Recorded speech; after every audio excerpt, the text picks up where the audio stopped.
Hey you guys, welcome back to my channel. Oh my gosh, I've missed you guys. I feel like I haven't done a YouTube video in forever. The last video I actually did was during the pandemic. Yeah, that's crazy. It got a lot of views, by the way. I'm not sure even how, because we were locked down. We couldn't go anywhere. So I don't even know, but that was crazy. But I know I haven't done a video in a long time, so I kind of wanted to come back and say hello to you guys. And it's a new year. Obviously, we have new ideas, new planning, incentives and ideas that we can share with the community. From the lockdown and where we are today, oh my gosh, it has been a blessing. It has been a whirlwind. We have been so successful with our business. We actually structured our business a little bit differently due to the pandemic, and it really has been a blessing. And I am so much appreciative of you guys and my community and so many people that support us. So thank you so much. So welcome back. As I said, my name is Kamisha. I am the CEO and founder of EBK Events. We are a full service event planning firm located right here in the beautiful New York City, baby. Woo woo! Yes. So I'm super excited to talk to you guys very quick. Nothing too long and lengthy. Just something very quick. Some really cool tips that you can consider incorporating in terms of planning a successful party. So these are some tips that you can consider while you're planning an event. Maybe you don't have a budget to hire an event planning firm or an event planner. So these are some really cool tips that you can incorporate, as I said, to make your next event a success.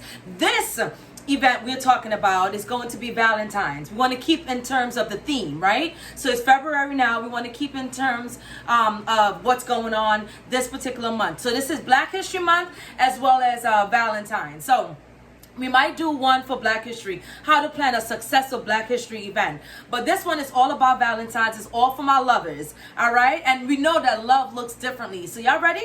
Let's get into this. Tip number one, which is a given. You want to make sure you find a venue that's accessible. You want to find a venue that's accessible. One thing I hate, when you invite me to come out to an event, being that I'm a planner and I do this professionally, I am not going to spend 2 hours on the road, 3 hours driving to your location. We're not doing that, especially if it's not a wedding, right? If it's not a high ticket event, if it's a celebratory event, people coming together, I'm not looking to even spend 30 minutes driving to the location. No, we are not doing that. We are very busy now more than ever. So you want to be mindful, right? When you're planning your events, just get a venue if you can.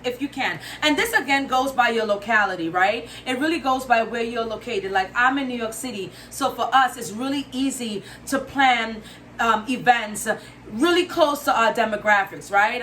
There's a lot of venue, there's a lot of foot traffic, so it makes it a little bit more easy. But you might be a little bit further out west or whatever the case may be, so certainly you want to be mindful. I would say when you're looking for a venue and you're sending out your invites, just be mindful of the time it takes for your guests to get to your arrive, right? Because you don't want people showing up 2-3 hours later and you're like, listen, it's over, like I already ate everything, right? We don't want that. Not for 2022. All right, so definitely choose the right venue. Second, send out invitations ahead of time. This is very imperative. You want to send out your invitation ahead of time. Here's why. With so much going on, and there are so many new changes right now with our work-life balance, right? You want to be mindful again with your guests and who you're inviting and so forth. They may have a lot going on, so you definitely want to send it out in advance and give them time to prepare. The next thing I would say is provide all COVID-19 requirements ahead of time.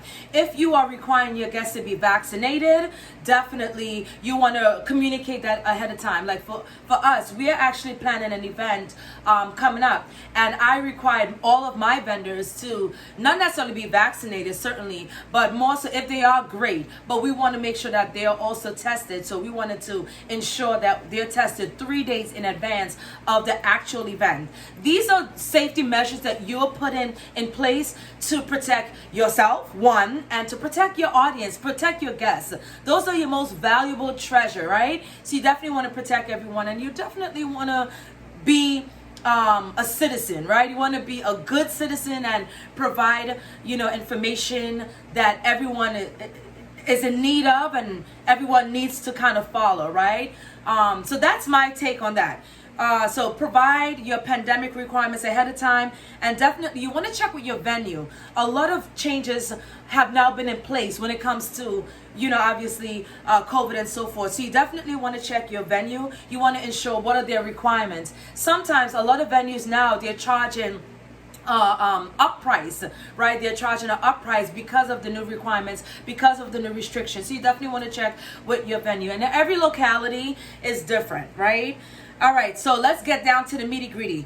So you would have taken care of the first three, right? The venue, send out the invitation, and providing your requirements, knocking that out the water. Let's talk about creating a thematic approach. Creating a thematic approach, meaning what is the soul? What is the essence of the event that you're planning? What is the soul? What is the draw? What are you drawing? I actually want to show you guys something. I'll show you in a minute. As it relates to Valentine's, because we're keeping it within that theme, we don't want to tiptoe around love, right? We don't want to tiptoe around love.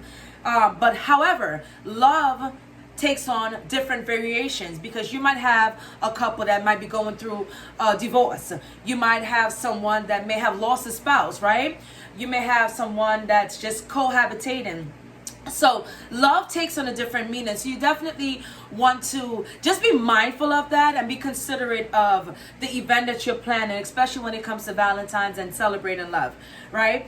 Remember, not everyone celebrates love the same way. Not everyone celebrates love the same way, right? So you can try out some of these themes, such as retro love, fire and ice, a Galentine's affair of the heart.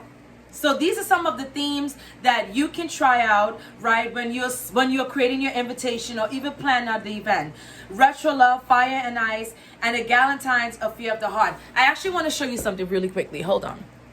So we actually, let me show you guys. This is a coaster, right?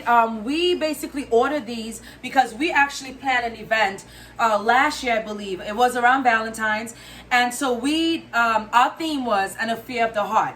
And a fear of the heart. And that was so beautiful because we were able to invite married couples, singles. We were able to invite girlfriends who just wanted to come out and have a good time and just breathe. With everything that was going on last year and 2020, we just wanted to create, us, EBK, we just wanted to create an environment where people could just come out and have a good time without restrictions. Obviously we followed all of the protocols that I just mentioned earlier, but we wanted to ensure that there weren't titles, right? Like, we ain't, no. So people came out and it was beautiful. It was successful because of that, because I was very intentional how I planned it out. So food for thought, all right? So next thing is set the mood, right? Oh, matter of fact, another theme before I move forward. Another theme which is really cool. You can do like a Romeo and Juliet New School Edition. Romeo and Juliet New School Edition. All right, that's gonna be fire. All right, and when y'all do it, make sure y'all credit me. All right, I'm just saying. All right, set the mood. So the next one is set the mood. This breaks the ice, right? Usually when you set the mood, it breaks the ice, right, for your guests, especially because a lot of folks this whole pre or post pandemic world is different. People don't know how to really, kind of like enjoy others. A lot of times, you guys can even attest to this. A lot of times you might go out and you're at brunch, for example, and all of your girlfriends or all of your guy friends, they're on your phone. Like, yo, who are you texting? My dude, like, who are you texting? Seriously, like, you haven't been locked down, like, come on, we out. Let's converse. Let's have a conversation. Let's enjoy each other's company, right? So you got to set the right mood. You got to make sure you have people that are kind of like more, extroverted, just outgoing and so forth, right? So you want to have a mixture. So be very intentional when you send out invites, right? Maybe if you're planning, and now this is if you're planning a really legit nice event and so forth, 100+ people coming out, and you want to make sure that everything is top tier. I would even venture to say that you want to invite like an influential person. You definitely want to invite someone that's popular, someone that everyone can gravitate towards, because that creates excitement, right? That creates a level, like, for example, I actually was invited to an event last year. It was a beautiful event. it was like a concert.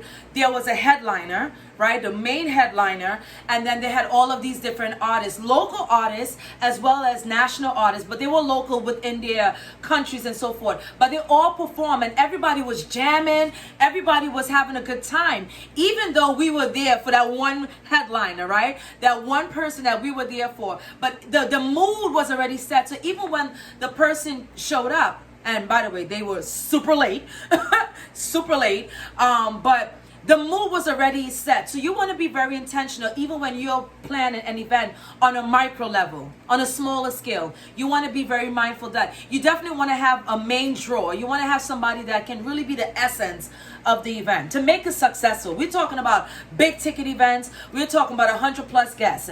Anything smaller, you certainly know your audience. You certainly know who you're going to invite and so forth. So don't overthink it. All right. These are former big ticket events and so forth. All right, so the next thing is, let's talk about the menu. The menu definitely has to be a factor. Remember, you guys, this is how to plan a successful Valentine's party. How to plan a successful Valentine's party. You can't plan a party without making sure and ensuring that you have the right venue, right? You want to make sure you have the right venue list. If you are kind of like budget friendly or budget conscious, right? You want to maybe do appetizers, delicious appetizers that folks can, like finger food that folks can eat, and again, network and converse and interact with one another, right? So you definitely want to make sure you choose the right venue. All right, and another tip would be creating memorable favors. Creating memorable favors. These are party favors, which are a really good way of thanking your guests for coming out, thanking your guests for showing support, right? You want to create something that's memorable. So for me, what we did, we ordered these. So I ordered these online, and I actually did the marketing and so forth. Valentine's dinner and celebration, right? And the Fear of the Heart. So when my guest leaves our venue, when they leave our event, they have something to take away with. They have something to remember the EBK brand. That's the same thing you want to do for your events, for your party, or whatever the case may be, right? So we do more bigger ticketed events and so forth. But if you're doing something on a smaller scale, definitely get a party favor and create some type of personalization. You want to definitely personalize whatever, whatever event that you did, or whatever event you hosted. You want to definitely personalize it, right? Plan a surprise. This is a really cool tip. Plan a surprise. For your guests, maybe hire a henna artist.